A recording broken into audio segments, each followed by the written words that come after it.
कि इस पावन बेला में आप सभी को हृदय बंधन करते हुए आज मैं होली की 3 मुख्य बातें बताऊंगा जो कि आध्यात्मिक, सामाजिक और वैज्ञानिक कारण पे आधारभूत होगा। निश्चित रूप से सबसे पहले जब हम आध्यात्मिक कारण की बात करते हैं तो हम लोग क्या पाते हैं? अध्यात्म में हम लोग यह पाते हैं कि होलिका दहन यानी होलिका जो प्रहलाद की बुआ और हिरण्यकश्यप की बहन थी, उसे ब्रह्मदेव से आशीर्वाद मिल रखा था कि तुम अग्नि में भी तुम्हारी शरीर जो है नहीं जल सकती है।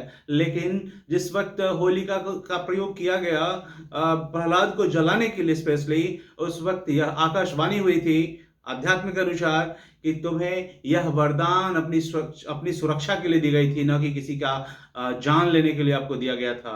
इसलिए इस वरदान का खंडन होता है और इस प्रकार से होलिका खुद जल गई थी। प्रहलाद विष्णु भक्त था, इसलिए वो बच गए थे, है ना। इस प्रकार अब आगे विषय वस्तु पे हम आते हैं कि ये तो आपका आध्यात्मिक कारण था। एक दिन होलिका दहन होता है, उसके लगभग 12 या 24 घंटे बाद जो है हम लोग होली मनाते हैं, सेम डे नहीं मनाते हैं। इसलिए मैं तो आज अपना होली सेलिब्रेट कर रहा हूँ एज यू विश है।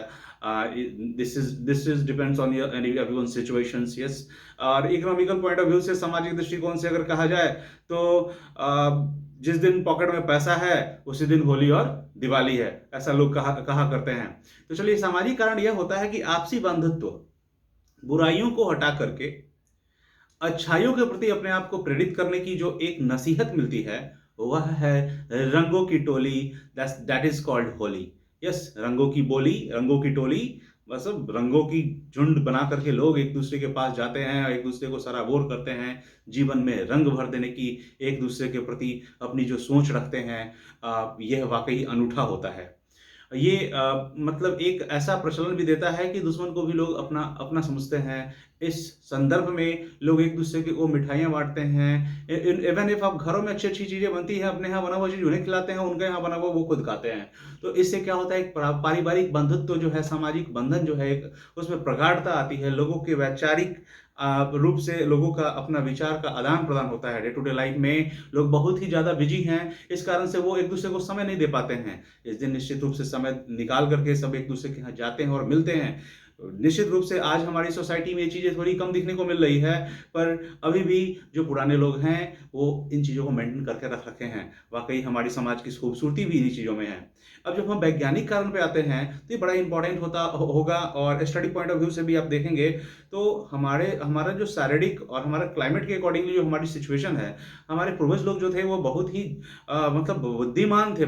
मतलब अभी की ज्ञान उनकी तुलना में बहुत ही कम है। अलग बात है साइंस एंड टेक्नोलॉजी बहुत आगे बढ़ गई है, लेकिन उनकी जो सोच थी और उनकी जो विद्वता थी, उसके सामने हम लोग अभी कुछ नहीं है।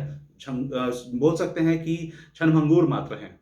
तो वैज्ञानिक दृष्टिकोण से क्या होता है कि हम लोग एक्चुअली ठंडे के मौसम को जी करके आए हुए रहते हैं, और ठंडे के मौसम में लोग स्नान भी उसी तरह से करते हैं। पानी ऊपर डाले थोड़ा सर पे, बाद बाकी सब बाहर, ठीक है। शरीर पे बढ़िया से जो upper most layer of the skin जो है उसको बढ़िया से वो लोग उसे मतलब न रगड़ पाते थे, न ही उसकी गंदगियों को छुड़ा पाते थे। मतलब जल्दी जल्दी लोग स्नान कर लिया करते हैं।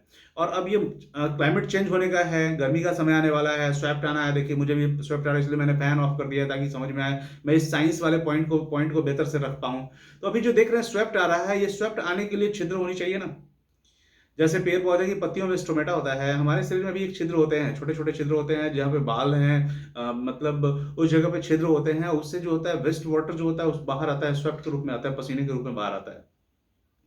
तो अगर ठंडों में अगर हम स्नान अच्छे से नहीं किए हों और वो गंदगी है, वो छिद्र सब अगर बढ़े हुए हो, तो स्वेप्ट बाहर नहीं आ पाएगा, और गंदी पानी जो होगी क्या होगी, वो फिर स्किन डिजीज को क्रिएट करेगी, है ना, जिससे हमारे शरीर के लिए वो फायदेमंद नहीं होगा। इसलिए होली के समय में क्या होता है, लोग कीचड़ वगैरह सब कुछ, मिट्टी वगैरह लेप बना करके सब कुछ एक दूसरे के ऊपर लगाते हैं, पूरे रंगों से एकदम सड़ाबोर कर देते हैं, और उसको छुड़ाने के लिए लोग घंटों मेहनत करते हैं, खूब रगड़ रगड़ के स्नान करते हैं। जिससे क्या होती है, वो अपर मोस्ट लेयर वाला जो स्किन का जो गंदगी होता है ना, वो साफ हो जाता है। उसके बाद स्वेट को बाहर आने में कोई प्रॉब्लम नहीं होती है। इससे क्या होता है, हमारे शरीर की जो संरचनात्मक इकाई है, जो विधि व्यवस्था है, वो सुचारू रूप से अग्रसर हो पाती है। तो ये वैज्ञानिक कारण है होली के मनाए जाने का। तो इस प्रकार से मैंने 3 मूलभूत कारण बताया आपको। धार्मिक कारण, आध्यात्मिक कारण तो बताया ही, हिरण्यकश्यप और प्रहलाद, भगवान विष्णु और होलिका, इनके चारों के कंसर्न में चला। और दूसरा पॉइंट मैंने बताया सामाजिक, यानी कि आपसी भाईचारा बंधुत्व को बनाने के लिए। और तीसरा पॉइंट बताया साइंस, विज्ञान वो इसलिए बताया कि आपका स्किन वगैरह जो है पूरा स्वच्छ और साफ हो जाता है, तो स्वेट वगैरह को बाहर आने में कोई प्रॉब्लम नहीं होती है। तो ये सोचिए, इसी आधार को सबसे पहले माना गया था। होलिका का तो आधारभूत था ही, क्योंकि हमारा हमारा देश जो है आध्यात्म से सराबोर हो चुका है, और है पहले से भी है, ठीक है। और अपनी अपनी मानने की वजह से साइंस वाले पॉइंट को तो सब मानेंगे, इसमें तो कोई डाउट ही नहीं है।